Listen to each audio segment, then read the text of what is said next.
بسم الله والصلاة والسلام عليك يا حبيب الله. مرحبا بكم غالياتي في مطبخ أم صهيب. اليوم مع فيديو جديد مع وصفة جديدة.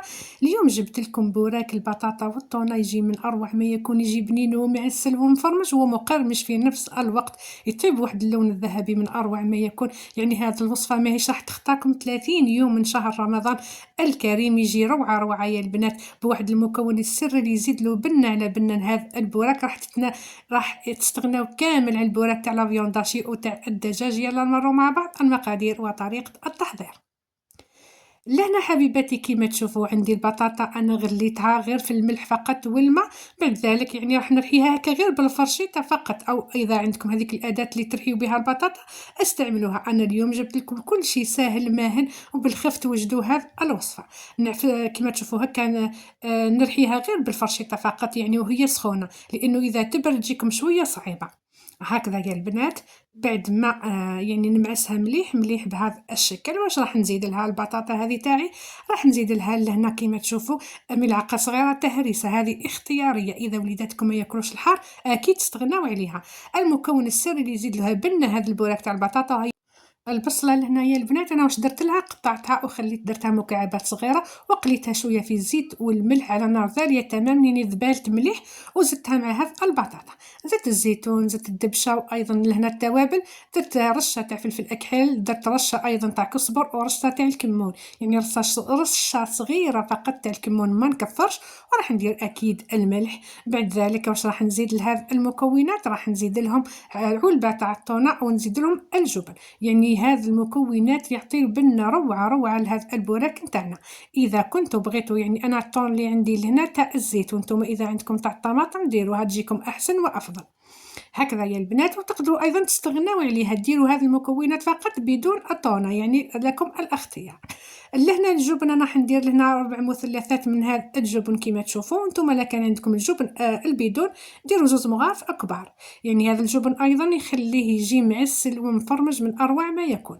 انا المكون اللي ما نديروش في هذه الحشوه وهي البيض. انا مانيش راح ندير البيض في هذه الحشوه. البيض نديروه في البوراك العنابي، اما هذا تاع لي سيجار ما نديرش فيه البيض.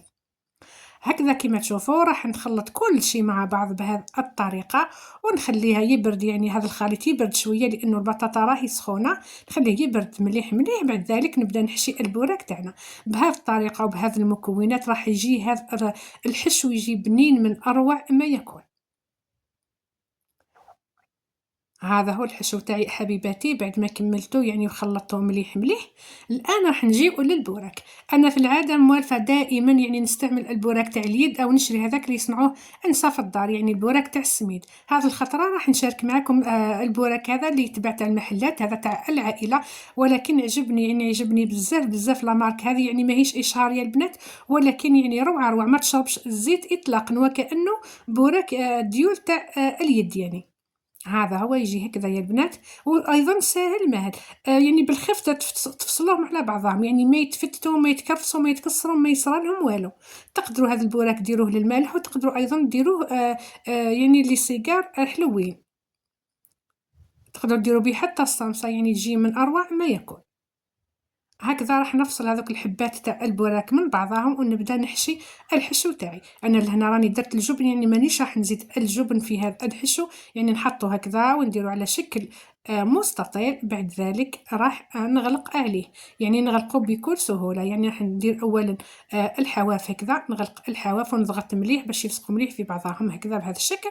بعد ذلك نبدا الرولي فيه ونديرو على شكل سيجار. وإذا بغيتوه يعني يجي مربعات أو يجي مستطيلات لكم الاختيار.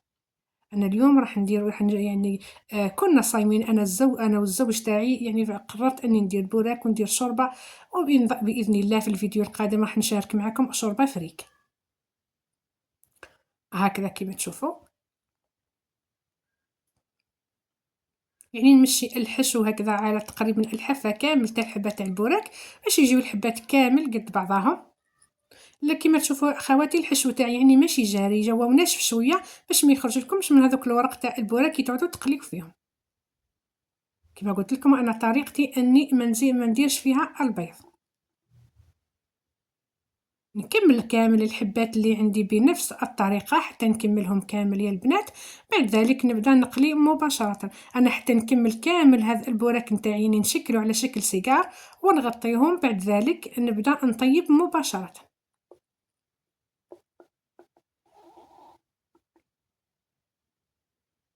هذه الكمية اللي خرجت لي كاملة حبيباتي الكريمات. الآن أنا حطيت الزيت على النار تسخن في المقلاة على نار متوسطة، ماشي ذارية وماشي قوية. لما تقويو النار البوراك نتاعكم راح يتحمر والداخل يبقى لكم خضر، وإذا ذليتوها البوراك نتاعكم راح يشرب لكم الزيت ويجيكم طري، ماهوش راح يجيكم مقرمش. نتوما راح ديروا النار فوق المتوسطة، ماشي عالية بزاف وماشي ذالية أيضا. راح نحط هكا الحبة تاع البوراك نتاعي الجهة اللي غلقت منها الحبة باش ما تفتحش معنا، ونخليهم ما نحركهمش حتى نشوفهم انه طابوا من الاسفل، داو لي اللون الذهبي. وايضا ملاحظه ما تحمروهمش بزاف حتى يتحرقوا، حتى يديو لكم اللون الذهبي وتبداو تقلبوا فيهم. البوراك نتاعنا نخليوه تبقى نصف ساعه فقط للاذان ونقليوهم باش يبقاو سخونين.